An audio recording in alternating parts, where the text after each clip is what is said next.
Commencer, c'est déjà à moitié fait. Bonjour à tous. Aujourd'hui, dans cette dernière partie sur la procrastination, nous allons dire comment arrêter de procrastiner via une approche concrète et multidimensionnelle.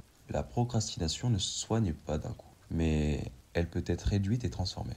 Je vais vous dire plusieurs stratégies validées par la psychologie, la neurobiologie et même certaines sagesses philosophiques. Alors tout d'abord, il faut clarifier l'objectif et découper les tâches. Une tâche floue ou trop grosse active l'anxiété, donc on l'évite. La solution, découper en mini-actions précises et le cerveau adore les actions claires et courtes. Au lieu de écrire mon mémoire d'un coup, dites-vous, j'ouvre Word, j'écris au moins l'introduction et peut-être demain je vais commencer à rédiger mon plan. Et le lendemain vous allez faire une première partie, ensuite une deuxième partie. Vous allez voir que vous allez arrêter de procrastiner. Au mieux de tout faire d'un coup, découper la tâche. Commencer, c'est déjà à moitié fait, comme dit Aristote. En deux, il y a la règle des 5 minutes. Le plus dur, c'est le démarrage. Donc, dites-vous que je ne fais ça que 5 minutes. Et ça va vous suffire à vous donner l'élan. Cette technique joue sur le biais d'inertie comportementale. Une fois commencé, on continue.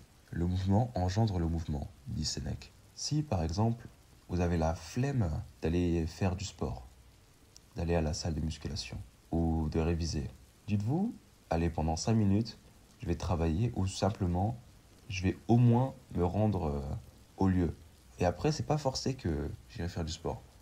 Et vous allez voir qu'en vous rendant au lieu, eh bien, vous allez être comme forcé d'y aller. Vous allez avoir envie d'y aller. Vous allez faire votre sport ou vous allez étudier. Dites-vous que vous allez faire ça au moins pendant 5 minutes. Donnez-vous 5 minutes de courage.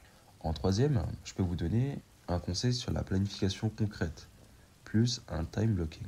Utilisez des outils simples, comme un agenda. En gros, vous vous dites que vous allez travailler au moins 25 minutes, avec 5 minutes de pause.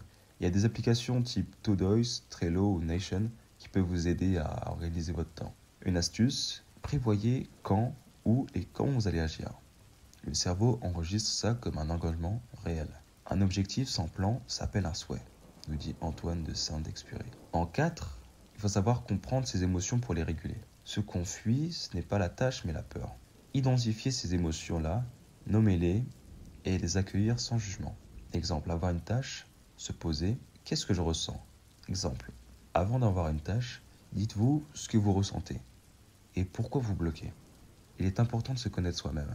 Et si je peux vous donner un dernier conseil, c'est de cultiver l'indulgence et la régularité.